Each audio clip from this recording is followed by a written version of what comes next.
Hello, my name is Karen. I was elected Vice President for the ALDE Party in 2013. And I will be so delighted to serve another term.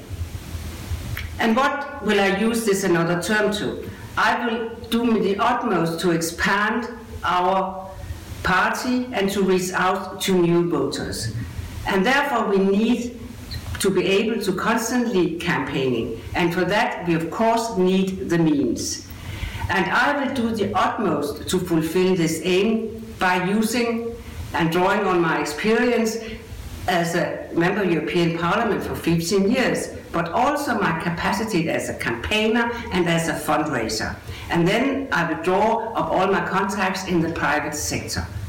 Because we need a stronger and more liberal Europe to cope with the today challenges.